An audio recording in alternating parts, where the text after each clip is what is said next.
საშინელი სურათი დახვდა ფონდის კორესპონდენტს, როდესაც 10 წლის გიორგისთან მივიდა. ეს არ იყო დრამატული ჟანრის ფილმის კადრი, ეს იყო ბევრად უარესი. აი ისეთი, ზარღვებში სისხლს რომ გაუყინავს ადამიანს. ინვალიდის ეტლში მждომი ბავშვი, გასართობი ატრაქციონის წინით გადათვალებს ცრემლიანი უყურებდა, როგორ თამაშობდნენ ბავშვები ზუსტად მის წინ. ის კი გაუმძრევლად იჯდა დაჟანგებულ ეტლში. თავის ტვინის დაზიანების გამო მისი სხეული ფაქტობრივად პარალიზებულია. 10 წელი ტანჯვა, 10 წელი ტკივილი, 10 წელი შიში, 10 წელი უიმედობა. ნათქვამია, თვალები სულის სარგეაო. ხოდა გიორგის თვალებში რომ ჩაიხედოთ, მისი კეთილი სულის ანარეკლს დაინახავთ.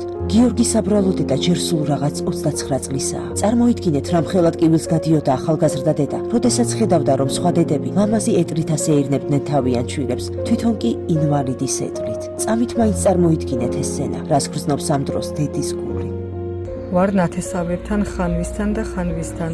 არ მაქვს აქ მისამართი, არცად არ ვარ ჩაწერილი, ფაქტიურად სახელმწიფო იმის გამო ვერ მეხმარება, რომ აქ არ მაქვს საცხოვრებელი ადგილი.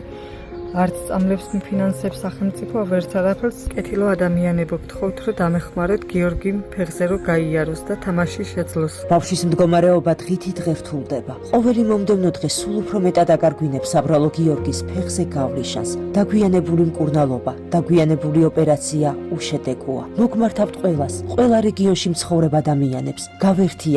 გავერთიანდეთ სიკეთისთვის, გავერთიანდეთ სიყვარულისთვის, გავერთიანდეთ ბავშვის გადასარჩენად.